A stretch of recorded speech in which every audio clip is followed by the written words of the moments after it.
Hello friends, मेरा नाम राकेश कुमार और मैं आप सभी का आपके अपने चैनल SR स्टडी 1984 में आपका तहे दिल से हार्दिक स्वागत करता हूं। और देखिए आज मैं आपको प्राकृतिक संख्याएं, पूर्ण संख्याएं, पूर्णांक, सम संख्याएं, विषम संख्याएं, भाज्य संख्याएं और अभाज्य संख्याएं, इन सभी के विषय में आपको बताऊंगा।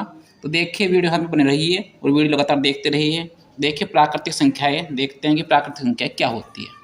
देखिए वे संख्याएं जिनका प्रयोग हमारे द्वारा वस्तुओं को गिनने के लिए प्रयोग में लाया जाता है उन्हें हम प्राकृतिक संख्याएं कहते हैं। ठीक है, तो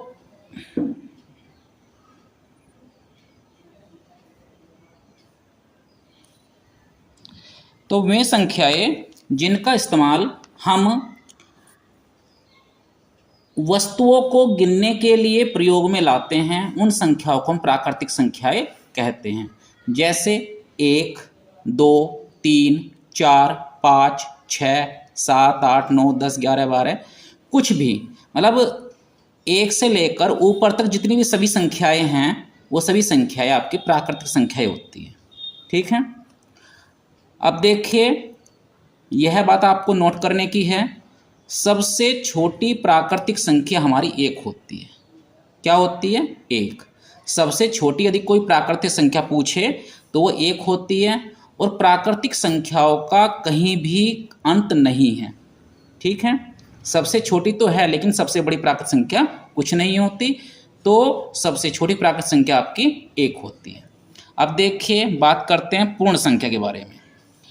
यदि हम प्राकृतिक संख्याओं में शून्य को भी शामिल कर ले, यदि हम प्राकृतिक संख्याओं में शून्य को भी शामिल कर ले तो इन संख्याओं का समूह पूर्ण संख्या कहलाता है।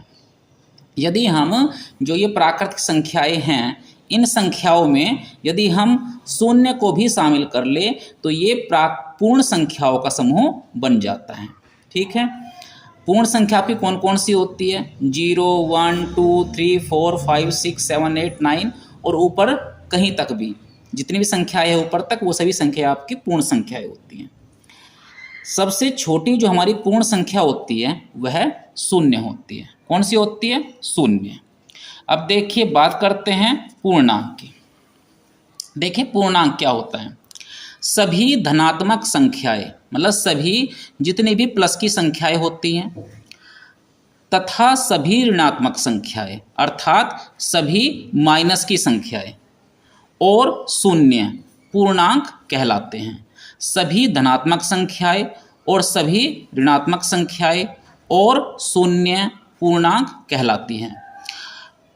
देखिए यह बात नोट करने की है कि इनकी ना तो किसी संख्या से ये प्रारंभ है और ना ही किसी संख्या पर इनका अंत होता है। ना तो इनकी पूर्णांक की किसी संख्या से शुरुआत होती है और ना ही किसी संख्या पर इनका अंत होता है। ठीक है, सभी जितनी भी प्लस की संख्याएं होती हैं, सभी जितनी माइनस की संख्याएं होती हैं और शून्य, ये सब आपकी पूर्णांक कहलाती हैं।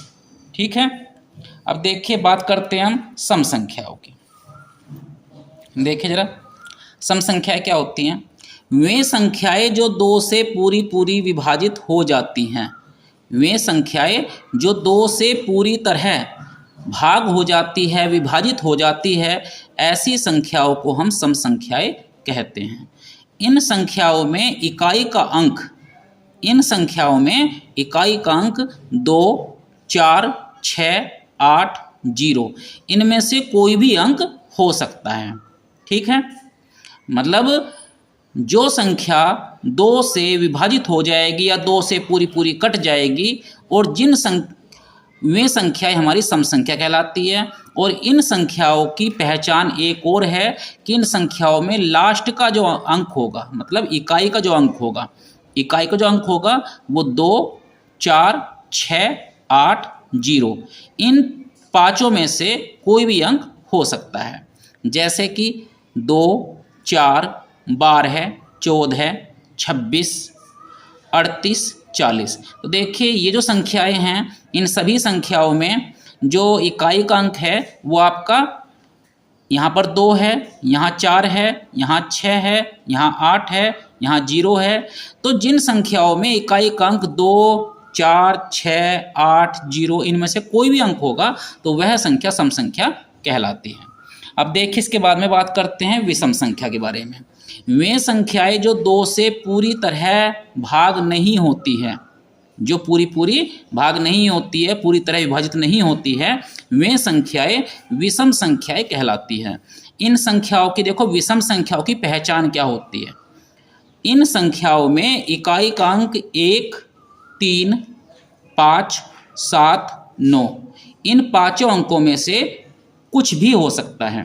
ठीक है, इन संख्याओं में इकाई का अंक 1, 3, 5, 7, 9 इन पांचों अंकों से कुछ भी हो सकता है। जैसे कि 5 है, 11 है, 23 है, 35 है, 47 है, 19, 31, 39 आदि। तो देखिए इन संख्याओं में इकाई का अंक यहाँ पर 1 है, यहाँ पर 3 है, यहाँ 5 है, यहाँ 7 है, यहाँ 9 है। तो जिन संख्याओं में इकाई का अंक 1 या 3 या 5 या 7 या 9 होता है वह संख्या विषम संख्या कहलाती है। अब देखिए हम बात करते हैं अभाज्य संख्या की। देखिए जरा ध्यान दीजिए, अभाज्य संख्या। देखिए अभाज्य संख्या क्या होती है, जो संख्या एक या खुद के अलावा, स्वयं के अलावा अन्य किसी भी संख्या से विभाजित नहीं होती। ठीक है, जो संख्या या तो 1 से कट सकती है या फिर खुद से ही कट सकती है, खुद से ही कट सकती है, उसके अलावा अन्य किसी भी संख्या से विभाजित नहीं होती, मतलब नहीं कटती है, तो वो संख्या अभाज्य संख्या कहलाती है। जैसे कि 2, 3, 5, 7, 11, 13, 17, 19, 23, 29। देखिए यदि हम 2 की बात करें तो 2 आपका या तो 1 से कटेगा या 2 से कटेगा, या तो 1 से कटेगा या 2 से कटेगा, मतलब खुद से ही कट जाएगा। तो ये जो संख्या है ये संख्या आपकी अभाज्य संख्या है। इसी तरह यदि हम 3 की बात करें तो 3 जो है आपकी ये या तो 1 से कट सकता है, 1 के पहाड़े में आएगा 3, या फिर 3 के पहाड़े में ही आएगा, ये किसी और संख्या के पहाड़े में नहीं आता। ठीक है, तो 3 आपकी क्या हो गई, अभाज्य संख्या हो गई। इसी तरह यदि हम 5 की बात करें तो 5 जो है या तो 1 से कट सकता है या फिर 5 से कट सकता है, वो किसी अन्य संख्या के पहाड़े में नहीं आता। इसी तरह यदि हम 7 की बात करें, 7 जो है या तो 1 के पहाड़े में आएगा या 7 के पहाड़े में आएगा, वो किसी अन्य संख्या के पहाड़े में नहीं आता। तो ये सभी संख्याएं आपकी अभाज्य संख्याएं होंगी। ठीक है, अब देखिए भाज्य संख्या की हम बात करते हैं। भाज्य संख्या क्या होती है, वे संख्याएं जो एक या स्वयं के अलावा अन्य भी किसी संख्या से विभाजित हो जाती हैं, भाज्य संख्याएं कहलाती है। जो 1 से कट सकती है, खुद से कट सकती है और इनसे अलग और भी किसी संख्या से संख्या कट सकती है, तो वो संख्या हमारी भाज्य संख्याएं होती हैं।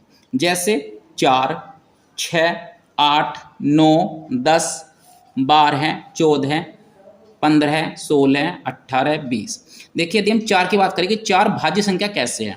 मैंने क्या कहा कि जो संख्या 1 से कट जाए, खुद से कट जाए और अन्य किसी संख्या से भी कट जाए। जैसे 4 है, 4 आपका 1 से कट रहा है, ये फिर 4 से भी कट रहा है और ये 2 से भी कट रहा है, ये 2 से भी कट रहा है, तो ये 4 क्या हो गई, ये 4 आपकी भाज्य संख्या हो गई।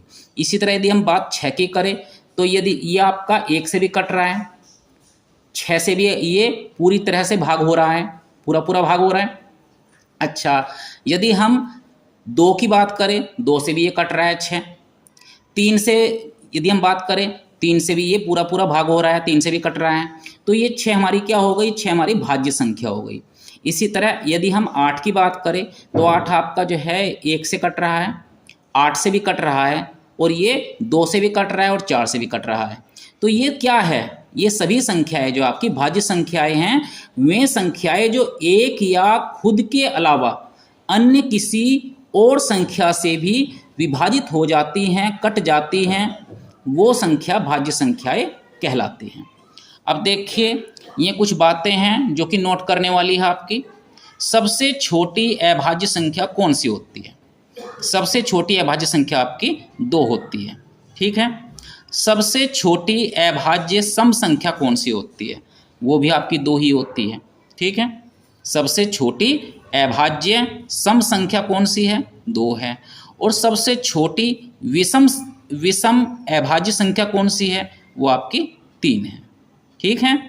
सबसे छोटी विषम अभाज्य संख्या आपकी 3 है। तो देखिए, आज मैंने आपको प्राकृतिक संख्या, पूर्ण संख्या और पूर्णांक, सम संख्या, विषम संख्या, अभाज्य संख्या, भाज्य संख्या, इन सभी के बारे में आपको बताया। तो उम्मीद करता हूं कि मेरे द्वारा बताई गई बातें आपको काफ़ी अच्छी तरह से समझ में आ गई होगी। तो यदि मेरी वीडियो आपको अच्छी लगी तो प्लीज़ वीडियो को लाइक करें, चैनल को सब्सक्राइब करें। धन्यवाद।